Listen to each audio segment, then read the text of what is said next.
మొత్తం సిట్ అంటున్నావు, వేసి విచారణ జరపమని చెప్పేసి అసెంబ్లీలో మన హరీష్ రావు గారే చెప్పినాడు.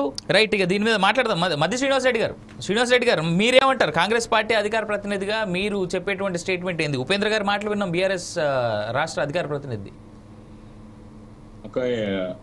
అక్కడ ఉన్నటువంటి 4 సైడ్స్ టీవీ ప్రజానికానికి, అవినాష్ గారికి, శేష్ గారికి, అదేవిధంగా ఉపేంద్ర గారికి అందరికీ గుడ్ ఈవినింగ్ అండి. ఇప్పుడు ఒకటి మీరు గమనించాలి అవినాష్ గారు, ఇక్కడ కేటీఆర్ గారు 2022 నవంబర్లో టోల్ ఆపరేటర్ ట్రాన్స్ఫర్ ఏదైతే ఉందో దానికి వాళ్ళు ఒక company IRB infrastructure developers limited అని వాళ్ళకి 30 సంవత్సరాల పాటు లీజ్ కి ఇచ్చారండి. యాక్చువల్ గా ఒక 30 సంవత్సరాల పాటు లీజ్ కి ఇవ్వాల్సిన అంత తొందరపాటు చర్య అయింది. అది జనరల్ గా పబ్లిక్ లో పిలవకుండా సీక్రెట్ వాళ్ళకి ఇవ్వాల్సిన అవసరం ఏంటి?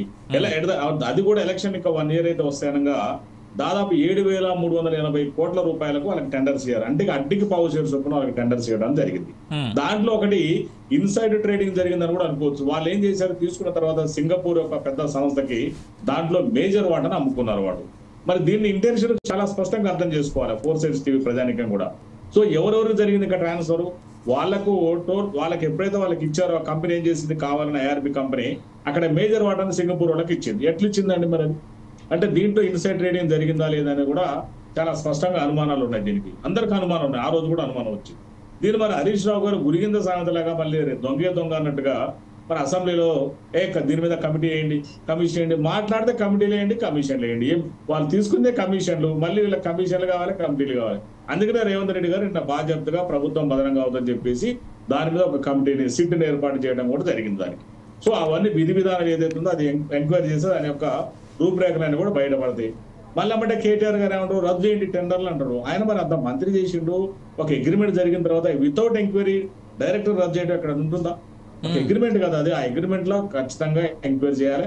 ఆ నిజానిజాలు పరిశీలించిన తర్వాత అక్కడ అవినీతి జరిగినప్పుడు ఖచ్చితంగా లీగల్ గా కానీ మోరల్ గా కానీ ఎగరెస్ట్ ఉన్నప్పుడు ఖచ్చితంగా ఆ కమిటీ ఏదైతే ఉందో ఆ కమిషన్ సిఫార్సుల మేరకు ప్రభుత్వం చర్య తీసుకుంటుంది.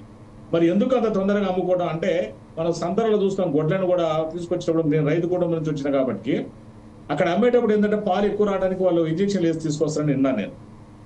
సో ఇక్కడ అడ్వాన్స్ గా అమ్ముకున్నారు ఇక్కడ. మరి మీరు అవినాష్ గారు మీరు గమనించినట్లయితే లిక్కర్ ఏదైతే దాన్ని కూడా ముందే వేసేసిండు కేసీఆర్. అంటే అవన్నీ ముందే దోసుకొని వాళ్ళు వెళ్ళిపోయారంటే మళ్ళీ అధికారం రావు అని మరి ఇతర దేశాలకు ఉడాయించాలనుకున్నారు. వాళ్ళ ఆలోచన ఏందో మరి ప్రధానికం అర్థం చేసుకోవాలి. అంత అడ్వాన్స్ గా అమ్ముకోవాల్సిన అవసరం ఏంది?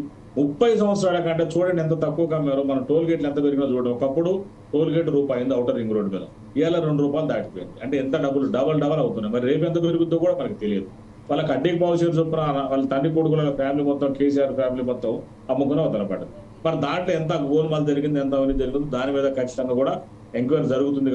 కాబట్టి ఆ ఎంక్వైరీ జరిగినప్పుడు కామెంట్ చేయకూడదు. ఖచ్చితంగా దాంట్లో విధి విధానాలు బయటపడితే దొంగలు ఎవరున్నా, దోషులు ఎవరున్నా మేము ఎట్టి పరిస్థితుల్లో వదలమని చాలా స్పష్టంగా తెలియజేస్తున్నాను. రైట్ శ్రీనివాస్ రెడ్డి గారు. అలాగే ప్రొఫెసర్